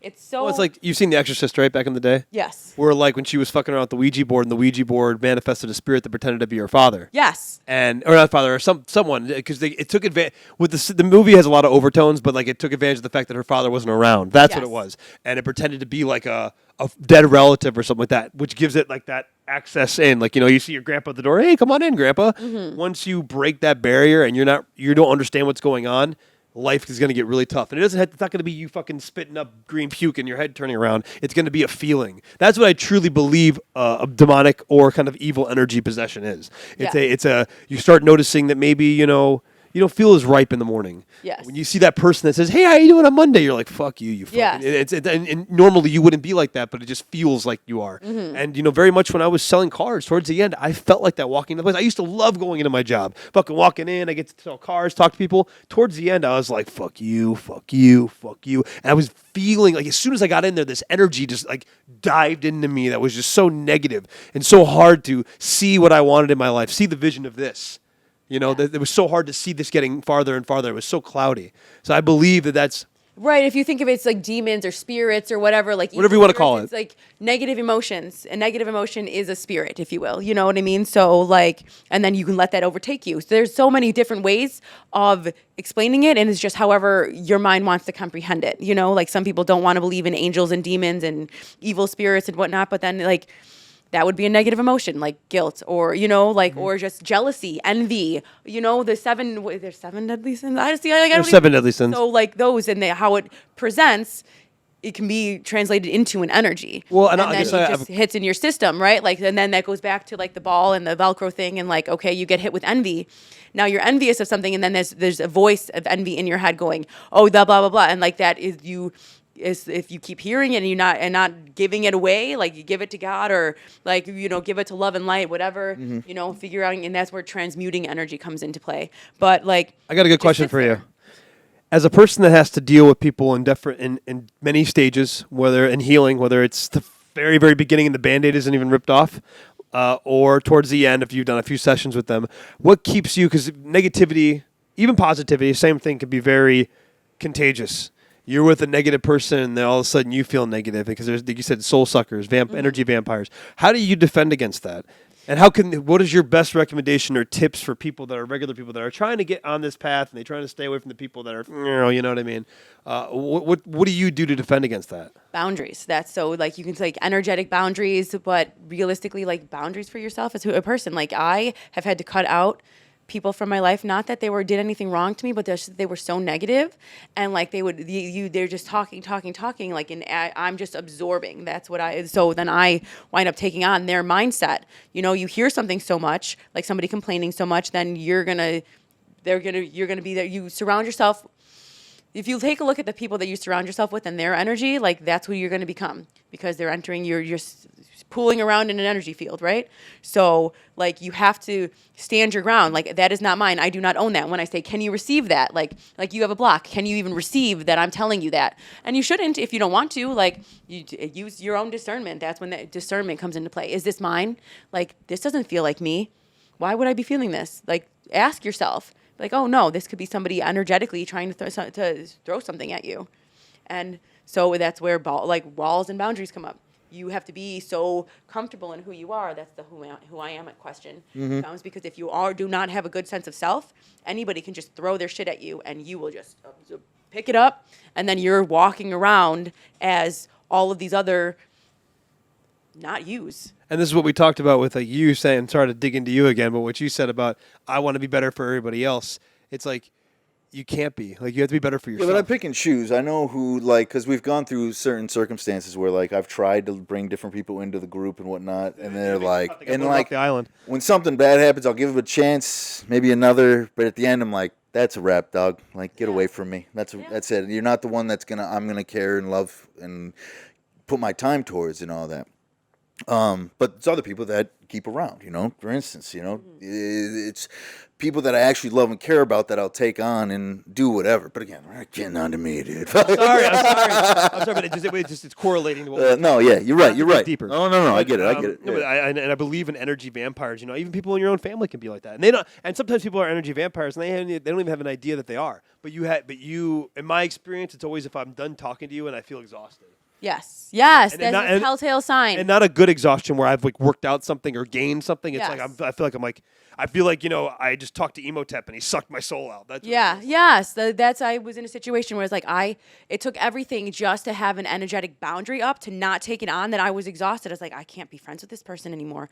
Not that there was anything wrong with them, but just because I cannot take that on and I don't want to. Who wants to be exhausted after hanging out? You're supposed to be having fun. Life is too short. Exactly. Life is too short. But and I've had many instances where I've talked to someone and it was just whew, buddy, I cannot talk to that person anymore. And it sucks because I run into people now they're older. People, message you, oh man, I've talked to you in a couple of years, or I haven't talked to you in this amount of time, and it's like, motherfucker, there's a reason why. Yeah. And I don't say it because I'm not going to be rude, but I'm like the opposite of Kyle. I just don't talk to you anymore. I just don't answer anymore. Well, I feel like you give you take on and you give the benefit of the doubt, right? And then you have to realize you have to do what's best for you. You take on and you want to help them. You want to raise them to your frequency. And then when you see, sometimes you can't save them all. Right. And that is as an empath and as it's hard. I have all of this information. I want to help people. I can help you. I know that I can if you just listen, some people just don't want to, or they can't. Right. I can't say it in a way that they can perceive. And that's I can't help NPC. Because and some people aren't here to evolve. They're here only to show you what happens if you don't. That's the truth. Well, how do you how does a person break that cycle? If you're a person that's an NPC, and let's say I recognize that I myself, I don't think I am by any means. I don't think I am at all. Fuck think. I know I'm not. But anyways, I feel that. How do you, as an NPC, is there even a possible way for you to break that chain and maybe in the next life you're someone that's supposed to be doing something?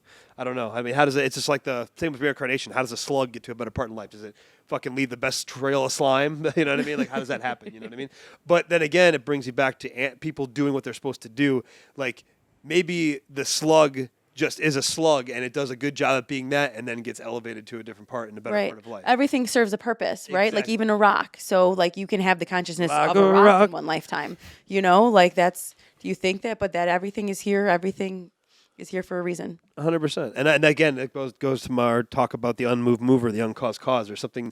Everything has been designed to work for itself and do things here. From the water that comes into play, to the water we drink, to the air we breathe, to the grass that we sit on, the sun that we take in. It's all designed. And if you don't drink enough water, you're dehydrated, you die. If you don't have enough sun, you lose vitamin D, your skin gets really dark, you have very serious emotional issues. If you don't, they say the best thing you can do in the world when you wake up, and I do this still to this day, when I wake up in the morning and let my dog out, I go outside with no shoes on, stand in the fucking grass with the sun beating on me, and I try to soak as much as I can in. And I believe that kind of recharges my batteries. And I think it's crazy. We all have our own little mantras. I wake up at 4 a.m. every day. And I've been doing that for the past 5 years. And I'm telling you, there's something to be said about the old ways that we've been recommended to live our lives. And people just ignore that shit. They'd rather have their fucking green juice and, listen to, some kind of ridiculous newscast like CNN or Fox News and start their day out that way. Not me. Sorry. That is one of the ways to lower, the quickest way to soul cancer, dude, for real. Fucking. There's so many easy ways to raise your vibration is stop watching the news and don't get into that. It's meant to keep you in a lower vibration. And newscasting now, it's kind of I remember there was a point where people stopped reading newspapers as much. It's coming like that now with news in general. People aren't really watching the news. No one's watching the Grammys or the Emmys because no one cares. It's just so everybody knows it's bullshit. Right. And especially news. News is just crazy because no matter what, even if you're liberal, conservative, doesn't matter, you're going to go to the news that makes you feel nice and good about yourself. And it's all just corporate backed, but the people don't realize that it's two sides of the same coin. Or what about the ones that want to go to the news as bad because it's drama and they want, that is... Our brains are set up for that. That's a chaos theory. I don't believe really much in cavemen and all that shit. I don't think we were fucking that primitive and became what we are now. But let's just say if you went back to that, they've done studies in our brain that our brains naturally stay close to danger because it helps us realize of what not Fight to or flight. what we're supposed to Survival stay skills, close to yeah. or not stay close to. So when the fucking news pops up, you'll get one really good newscast, like, oh, Jenny makes honey from bees, and then it's like 7 people were killed in Israel, 25 people were killed in Ukraine. It's just like, holy shit, why am I knowing about this? This is absolutely horrible. And they want to start you off with a nice shot of negativity, so your whole day just starts out Right. nice So and can you negative. believe this happened and blah, blah, and then you're spreading the news, and then it's like, oh, shit, I'm only here worrying about my life when I need to be worrying about other things. And yes, we should be worrying about other things, but also You got to like, take care of you. You have to take I care of can't you. control that 25 people died in Serbia. You know what I mean? Horrible. I don't want anybody to die. But you know what? Things happen. It is what it is. Life is full of negativity. We need more positivity. Exactly. That's what it comes down Plus, to. negative, minus, dude. You know what I'm talking I about? love it, man. All right. Listen, we could sit here and talk for hours and hours and hours. You know, we're going to 100% have to have you come back on. I swear, this is probably one of our best podcasts, to be honest with you. And you were nervous. Yeah. So, fuck Nervous, you. but opened up great. Yeah, it was great. Thank you. You guys Awesome. made it Awesome easy. stuff. Thank you. No. Natalie, thank you for coming on. If you have anything you want to shout out, businesses or anything like that, page. Oh, I do. Instagram. I have sovereign-spirituality.com is my website. And well, if you're local, you can book out with me online for massages and energy sessions. I write a blog on my website, and you should check that out. It's just these thoughts on paper or on the computer. Okay, see, I'm getting nervous Perfect. again. No, That's all. yeah, it's all good. I'll put it. Hey, no matter Thank what, I'll get all the information. I'll put it in the description, so Okay. everyone will be able to see it. So, Cool. rock and roll. Awesome. All right. Thank you, guys. Thank No you. problem. problem, Hey, seriously. it was a pleasure having you on, for real. For real, we went Awesome. deep. Yeah. Almost made Kyle cry. We were getting close. We were getting close. Close, dude. But I will recommend, like I said, shout out to her. I will say, if you want a serious situation and sit down and actually talk to someone that isn't full of shit, I promise you, I'm not going to steer you in the wrong direction because I'm the skeptic king. So, shout her out. Check her out. She's awesome. Good stuff. Another episode of Just Hanging Out. We'll see you next time. Fuck yeah. That was probably one of our best. I'm mainly known for the rough raps, but kids steal my lyrics like hubcaps and eat them like stacks of flapjacks like rugrats. Hey, and I get busy over unknown traps while the next man flaps his lids like parquet. I'm